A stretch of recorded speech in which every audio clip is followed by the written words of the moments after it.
sujet, j'ai identifié un axe qui me paraît essentiel pour l'entreprise. Il faut qu'on autorise le télétravail. Ah oui, c'est quoi? C'est pour quel objectif? C'est le sens de l'histoire. C'est une question de bien-être au travail pour les salariés, c'est important. Il faut qu'on leur donne la liberté de choix dans leur lieu de travail aussi.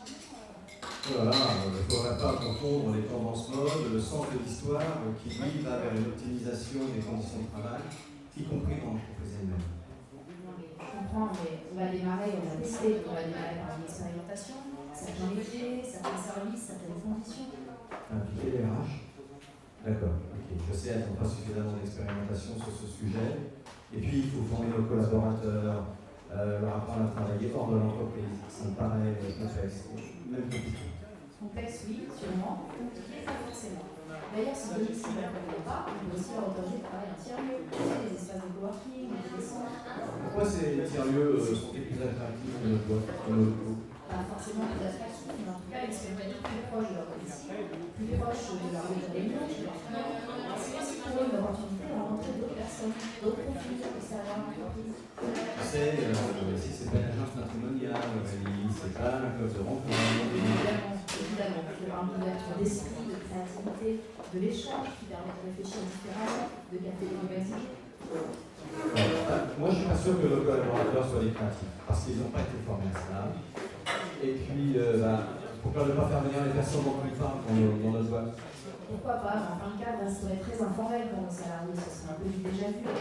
Alors, coworking, c'est un vrai changement d'environnement, une expérimentation in situ de ce qui se passe aujourd'hui dans le monde du travail. Pour moi, les espaces coworking sont des hangars hyper brillants pour hipsters incapables de jouer du jazz transgressif. Je vois pas bien comment on peut réussir à travailler là-dedans. Détrompe-toi, les espaces de coworking sont des lieux très studieux. Accompagnez-moi, tu verras, tu seras étonné.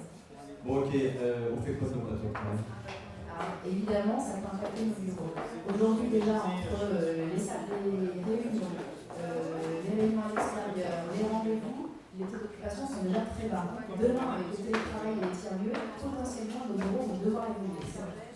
D'accord, je crée un open space, je crée une nouvelle catégorie de salariés, les sans bureau fixe, pour que c'est un en rouge, pour faire le boss, etc. Alors, si tu veux, mais je pense surtout qu'il faut qu'on pose la question aux principaux intéressés, nos salariés, connaître leurs besoins, construire avec eux leur futur bureau. Regarde, les locaux d'Airbnb ou Google, les différents espaces, tu choisis le lieu en fonction de ton envie de travail.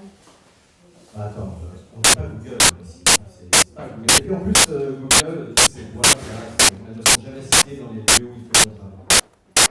C'est vrai, mais les cadres en rouge aujourd'hui, ils sont nés en 1990. Si tu leur permets pas de checker leur mail en tutolant le matin, en prenant un café ou de temps en temps de travailler, jamais ils n'en vont changer. Donc je préférerais des watts, s'attacher dessus, l'opportunité, plutôt que des conditions de travail sécurisantes. Olivier, tu disais que tu bémol, Oui, c'est vrai, on est proche de dièse, je bémol, je me note.